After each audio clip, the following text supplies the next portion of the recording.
Seguimos adelante aquí en Falta Uno y entramos. Resucitó Jesús.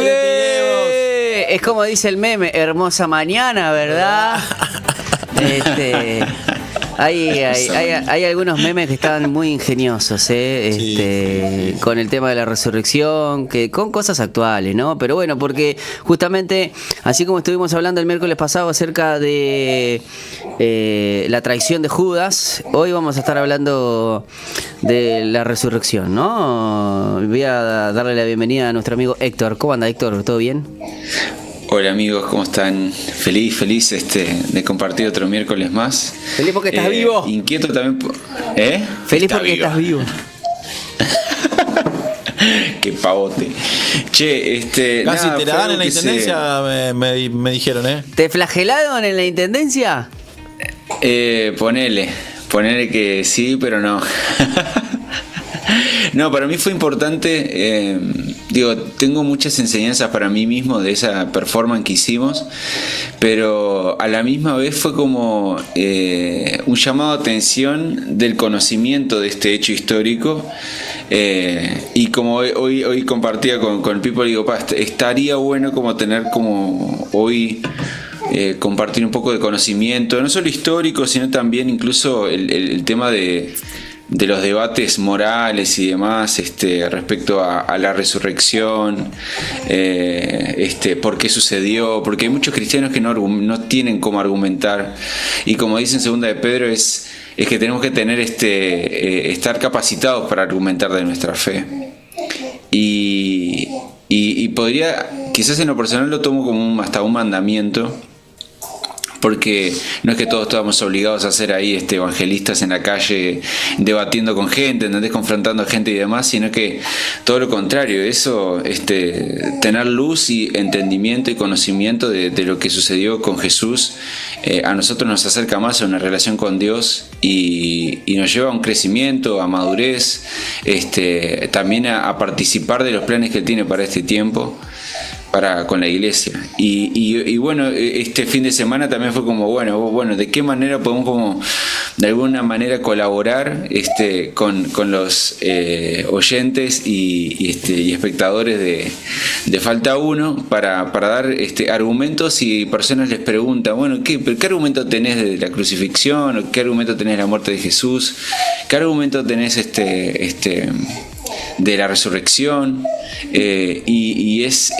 Hay muchísimo material por muchos lados. Yo traté de resumirlo y todo. Yo tengo una Biblia de estudio que es de apologética, y tiene un montón de artículos que hablan respecto a la resurrección, entre ellos que dan referencia de montones de libros milenarios, o sea, de la edad temprana de la iglesia, en el primer siglo, en el último tiempo, de la nueva generación de filósofos e historiadores cristianos. O sea, la verdad, es muchísima información, pero de algo que estamos seguros es que hay más información del Cristo resucitado que de la visita a la luna. Así que hay mucho más documentado. Hoy estábamos he visto, no sé si conoces el proyecto Wild Project, que es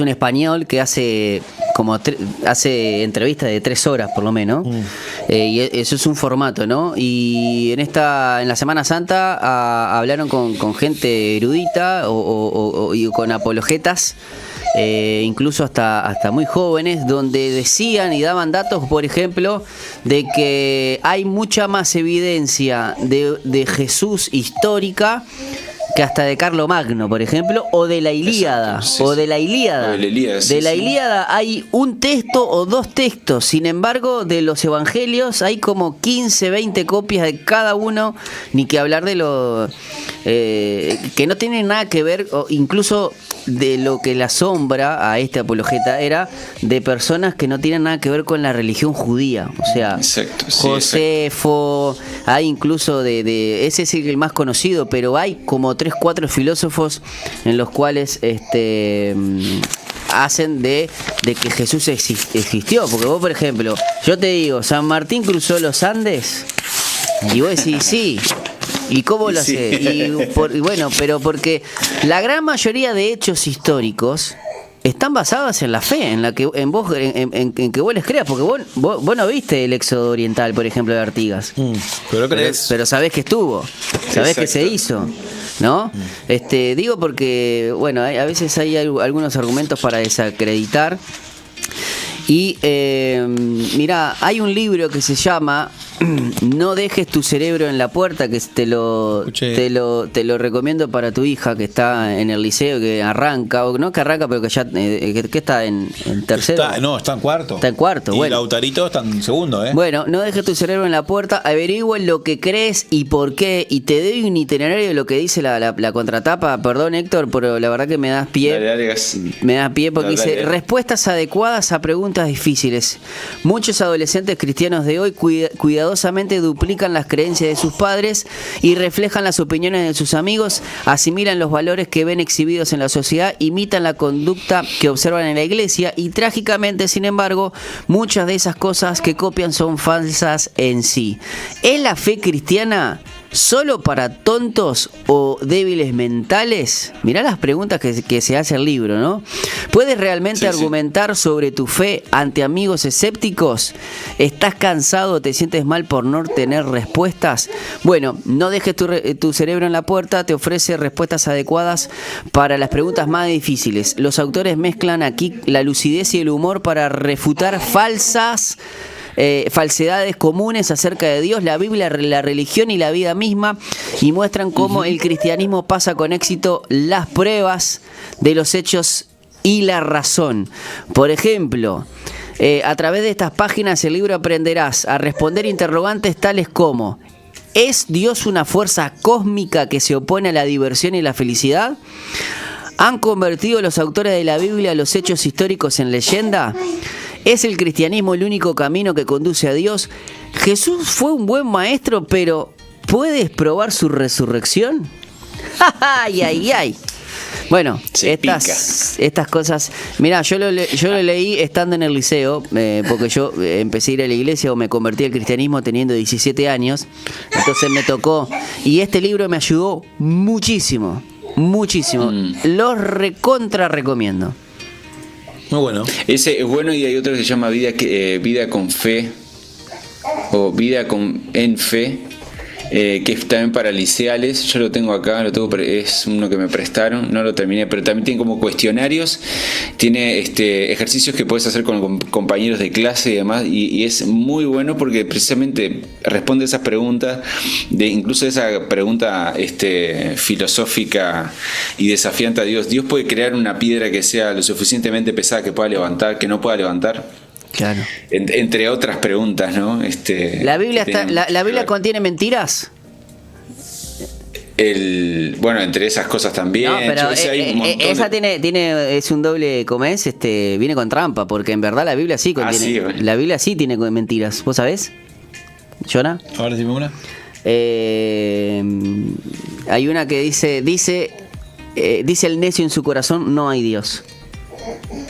Esa es una mentira. En realidad eso es una afirmación. No, pero en sí, claro, pero no es una mentira, porque él está hablando, ¿quién lo dice? Está bien, pero la Ya el Biblia, que lo dice, la o sea, Biblia. No es que está diciendo Dios es una mentira. Pero escuchá la puede ser pregunta. que- Pero escuchá la pregunta.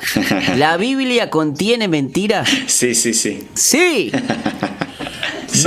No es una mentira, es una verdad, porque dice que el necio dice tal cosa. Pero no hay Dios. Gran verdad. No hay el Dios. necio cuando dice Pero eso, entonces la Biblia contiene mentiras, pero eso no la hace mentirosa la Biblia, porque justamente ahí hacemos esa salvedad. Pero Exacto. bueno, pero mirá, esto literalmente te lleva a hacer una, ¿cómo es? Una defensa de la Biblia, por ejemplo. De la Biblia, sí, exacto. Es lo que nos falta. Es lo que nos falta. Hay juegos gramaticales que se hacen a propósito en apologética para hacer ese ejercicio como de plantear el problema. Sí, bueno, la verdad es que incito si hay Claro, casos, porque hay muchas pero no es- personas, y escépticos, acá te hablan, que hablan de que, bueno, ¿cómo vas a creer en un libro donde tiene mentiras? Bueno, pues si vos lees Víctor Hugo, Claro. vamos arriba, Sí. o sea, si vos lees Homero de la Ilíada, ¿entendés? Sí, Entonces sí. como que quieren desacreditar a la Biblia, y una de esas Exacto. es eso. Entonces cuando vos a esas personas que van con mala intención le decís, sí, la Biblia, y le estás empezando a argumentar, ahí empezás a hacer todo el argumento de que, bueno, sí, la Biblia como libro tiene esa mentira, pero lo que pasa es que estamos hablando de la persona que está hablando. Exacto. Claro que lo que dice es una mentira, la persona, y ahí Hay que, entras. hay que saber guiar a las personas a eso, ¿no? Y esa Bueno, persona eso esa persona que quizás viene con malintención a desacreditarlo, queda en ridículo después. Ujú. Bueno, y es muy puntual cuando empezamos a hablar respecto a Jesús. Y quiero hacer un breve testimonio de esta idea que uno tiene de, ay, yo cuando vea a Dios le voy a hacer tal pregunta o lo que sea. ¿Entendés? O si tengo la oportunidad, no sé, de estar en un sueño, quiero preguntarle a Jesús o a ver qué onda. Y habiendo encarnado el personaje el viernes pasado, les tengo una sorpresa de la decena de personas que se sentaron enfrente mío. Contanos Ninguna un poco me esa preguntó experiencia, nada. ¿no? Ninguna persona hizo una pregunta. Ninguna. 100% sin pregunta fue la experiencia. Lo único que hacían fue hablar, agradecer, perdonar, confesarse, adorar. No hubieron preguntas. Y me fuerte, quedé ¿no? tan... Hasta el día de hoy estoy con mi cabeza como embatatada. Digo, ¿cómo Dios, cómo es posible que esto en nuestra ciudad, con el, digamos, con el calibre secular que tiene, las personas te vieron y no te preguntaron? Somos tan razonables y no preguntamos nada, los montevideanos uruguayos. Somos tan intelectuales y no cuestionamos nada. Y nos sentamos a vivir con ese Jesús ahí, a mirarlo a los ojos y contemplarlo, a decir lo que uno cree que es. Y no preguntaron nada. O sea, lo cual a mí me dijo, o sea, ¿cómo estamos compartiendo a Jesús en la calle? Estamos compartiendo a Jesús que como me parece Jesús que es, cómo me parece que la resurrección es. Esto es un llamado de atención a la iglesia, o sea, creo es un juicio sobre la iglesia, porque realmente estamos mostrando al Jesús que habla la Biblia, al verdadero Jesús histórico, al que murió y resucitó, al que tiene, capaz que hoy no hable no sé, acá tengo justamente 25 puntos que hablan de los hechos puntuales de su resurrección, pero lo que estoy obsesionado ahora es cómo yo puedo hacer fácil el conocimiento de Cristo en la calle, sin darle vuelta. ¿Quién es Jesús para las personas? ¿Quieren conocer a Jesús verdaderamente? ¿Se puede tener una vida, una experiencia sobrenatural y un cambio absoluto desde Jesús? O sea, ¿qué estamos haciendo? O sea, ¿dando un manual a las personas de cómo llegar a Él o lo llevamos a Él directamente? ¿Cómo nosotros estamos compartiendo las experiencias? Acuérdense que la apologética es la defensa de la fe, en nuestro caso la defensa de la fe cristiana. Y cuando en 2 de Pedro dice de que nosotros tenemos que estar preparados para la correcta defensa de nuestra fe. Y eso y quizás el mandato ahí o la obligación para nosotros ahí es, yo realmente experimenté a Jesús, al verdadero Jesús, o soy sensacionalista, o soy activista, o soy legalista. ¿Qué realmente qué Jesús estoy viviendo? Estoy viviendo un Jesús que es santo, un Jesús que me transforma mi forma de ser, un Jesús que una vez que escucho una prédica en una computadora o en un podcast o lo que sea, trae revelación a mí y me transforma. Un Jesús que en mi mente y en mi corazón cambia actitudes, cambia formas de hablar, cambia qué hablar. Yo me encuentro con gente en la calle que no conoce a Jesús ahora y es como... y les preguntaría, ¿quieren conocer a Jesús? ¿Quieres conocer a Jesús? ¿Querés tener una experiencia con Jesús? ¿Y por qué se lo ofrezco? Es porque no hay otra verdad, vos. No hay otra verdad, ¿entendés?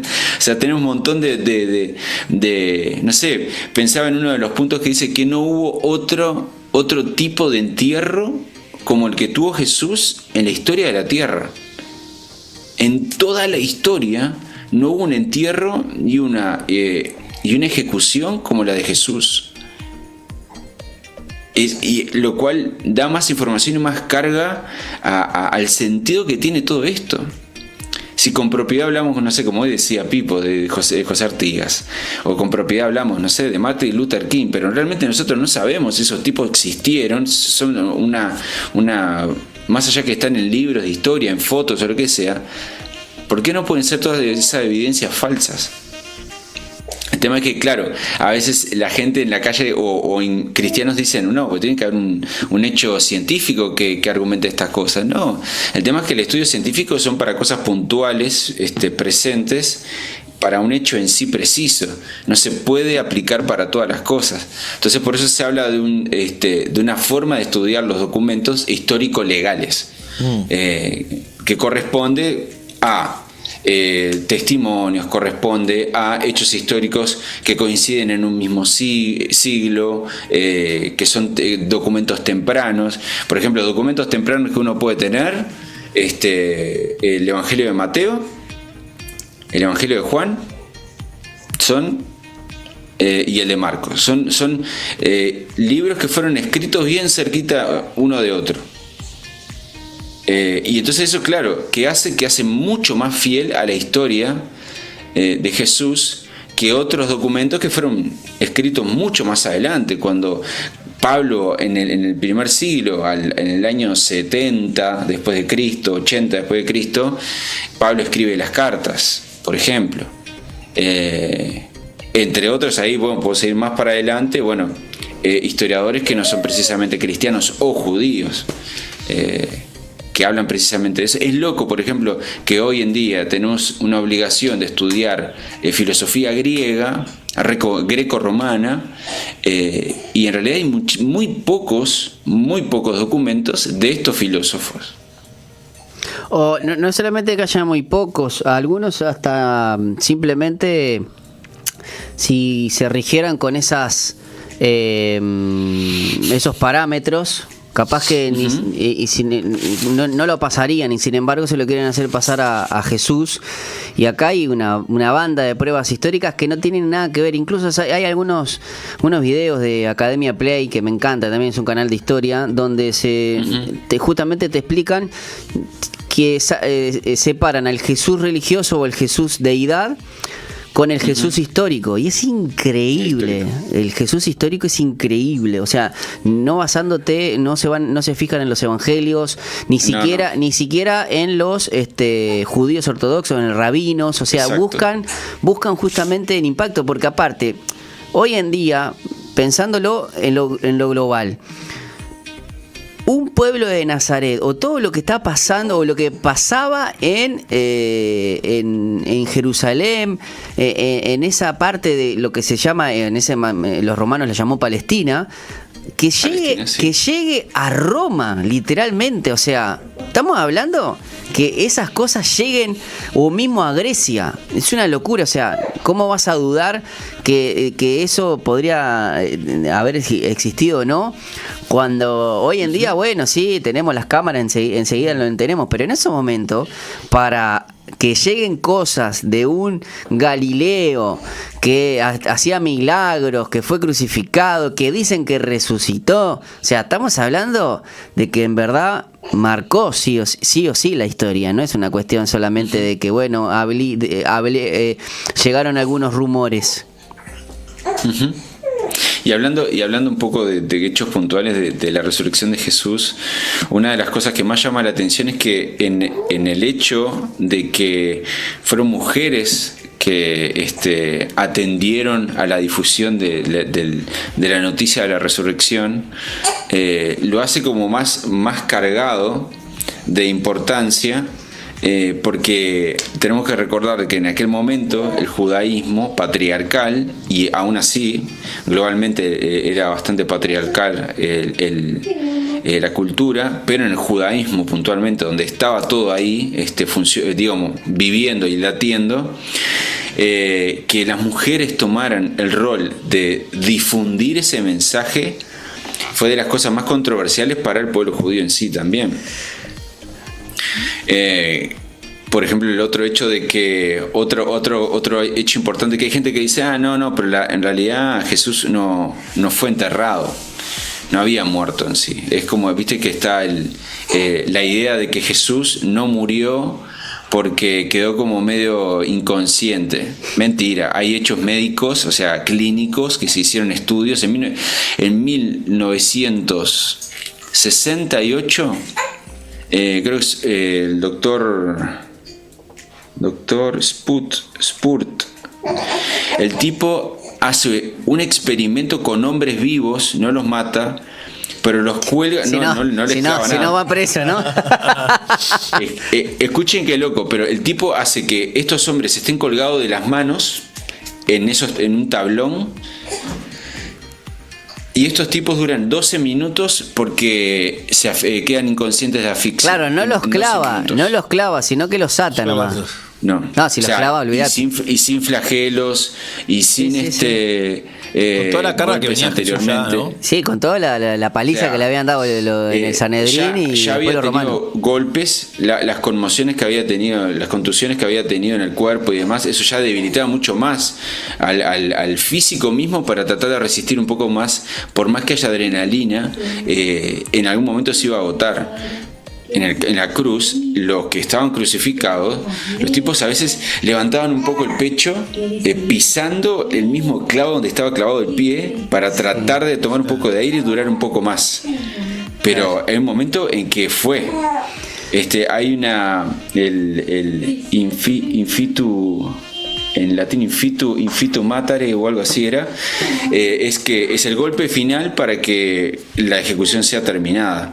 Pero de todas maneras, los ejecutores, los soldados, los tipos no tenían que ser médicos para darse cuenta que el tipo estaba muerto. Cuando colgaba enteramente como que el cuello y los hombros estaban casi, la nuca y el cuello y los hombros estaban casi al mismo nivel, el peso del cuerpo ya decía de que fue. No hay aire, no hay chance de que esté vivo. A Jesús encima lo apuñalan con la lanza. Y le sale agua. ¿Qué pasa? Bueno, sale agua y sangre. O sea, pasa lo que recupera confirmando que estaba muerto. Chau. A Jesús no le quiebran las rodillas, porque a veces era para determinar hacerlo más rápido, para que el peso del cuerpo vaya más rápido y asfixie más rápido. Claro. Pero a los otros le habían quebrado las piernas, a las rodillas más que nada, para que el peso mismo, que se hace más pesado el cuerpo, cargue a la asfixia. O sea, esos son aspectos clínicos. Después hay otro que también es que pudo haber un paro cardíaco también por la asfixia. Hay un montón de hechos, pero a los testigos también, los testigos que anuncian la resurrección de Jesús, de que de esa tumba estaba vacía. Sí, dicen que más allá que se presentó a María Magdalena, a las mujeres y después a sus discípulos, en otras partes dice a más de 500 personas. O sea, a más de 500 personas. Andás a saber que no están registradas en la Biblia, ¿no? Por eso creo que ha sido un regadero. Claro. Ahí también, ¿no? Porque aparte, una de las cosas que dice esta apologeta que yo vi en este programa, que no tenía nada que ver con la religión, es que lo que te decían es que muchas personas, ¿por qué creen la resurrección? Porque muchas personas mueren por una mentira. Pero es muy difícil comprobar que estas personas que murieron y fueron torturadas, o sea, estaba hablando de los discípulos, ¿cómo van a morir por algo que fuera mentira? Fuera mentira. ¿Entendés? Bueno, ese es otro de los grandes argumentos en la apologética respecto a los testigos que vienen post resurrección. Que no solo es durante esos 40 días, estamos hablando de años después. Sí. Bueno, Años después. claro, imagínate que después también se le presentó al apóstol Pablo, por ejemplo. Sí, Entonces, por ejemplo, pero en el caso, vayamos puntualmente al hecho del apóstol Pablo. Nerón, el emperador Nerón, que es el que acusó a los cristianos del incendio de Roma y Sí. el gran bolonqui que surge ahí. En realidad hay más temas políticos también que están introducidos en la historia por Nerón y también con el conflicto que hubo entre el crecimiento viral de los cristianos y sostener la cultura romana, greco-romana de época.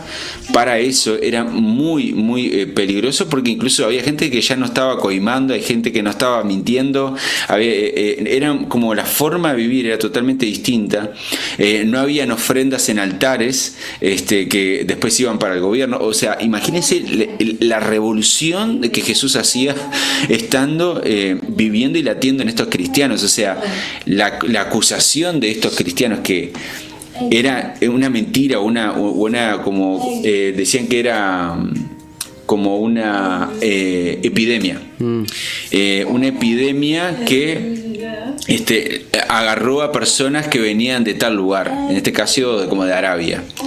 O sea, realmente inventaban cosas muy locas para decir que los cristianos eran un problema para la sociedad, que realmente traían cambio. Las sociedades cristianas llevaban cambio a culturas y a eras, ¿me entienden? Entonces, pensando en 70, 80, 100 años después, ves que la revolución en los distintos imperios y grandes sociedades occidentales en este caso, ves la verdad contundente de Jesús. Es una verdad contundente. Hoy acá en Uruguay estamos sufriendo eso y querés presentar a Jesús o sos cristiano y es una pandemia. O sea, estás enfermo. Intelectual y emocionalmente estás enfermo. Eso quizás no estaría nada mal, porque la otra vez estaba yo saliendo en una radio y justamente me decían, claro, que nosotros acá en Uruguay tenemos, no se llama Semana Santa, sino que claro, que decía qué estrategias, turismo, o la claro, criolla. pero que era muy difícil, ¿no? Le digo, por un lado es difícil, pero por otro lado también a los cristianos tenemos esa chispita o tenemos muchísima más estrategia que quizás aquel que simplemente da el mensaje porque no hay problema ni nada, ¿no? Como que en ese caso, en la presión o en lo que quizás para otros lados o para otras personas es difícil, al buscar más estrategias hace que obviamente uno se la rebusque, ¿no? Pero eso quizás puede ser para otro tema, Héctor, pero porque se nos voló el segmento. Y es más, ahora después de vos vamos a estar hablando de cristianismo y cultura, así que te invito a que te quedes por ahí, porque tenemos a la profesora, a la licenciada, discúlpeme, historiadora Marcela Guerrero, que vamos a estar hablando del arte. Que te estaba escuchando muy atentamente, te aviso. Vamos a, profe, dígame para que las personas y Héctor se entere de qué vamos a estar hablando, porque me lo dijo y ahora se me olvidó. Bien, bueno, buenas tardes para todos. Para Héctor sí, muy, muy interesante, la verdad que y se relaciona mucho con lo que vamos a compartir hoy. El tema de hoy, porque es el tema del espacio de la edición de este año de que antes era Hablemos de Historia, con este espacio sería Cristianismo y Cultura. Y como cada vez tratar un tema, una intervención cultural del cristianismo, o cómo el cristianismo dialoga con la cultura de época, que vamos a ver qué es lo que pasa con eso. Y entonces en el día de hoy, aparte de fundamentar por qué este espacio, me gustaría comenzar a hablar de las primeras expresiones artísticas del cristianismo en la historia. ¿Qué te parece, Héctor? Hermoso. Quédate buenísimo. por ahí, ¿eh? Quédate por ahí, entonces. Agarrar el bebé, sí. Amacar un poquito. Nos vamos a ir a una breve pausa, Colocho, y enseguida venimos con el siguiente bloque. Hoy estamos muy cultural y muy filosóficos. Te damos las gracias, Héctor, Abrazo, como siempre. querido, abrazo. Nos escuchamos el próximo, Chau. el próximo miércoles. Enseguida regresamos con Falta 1.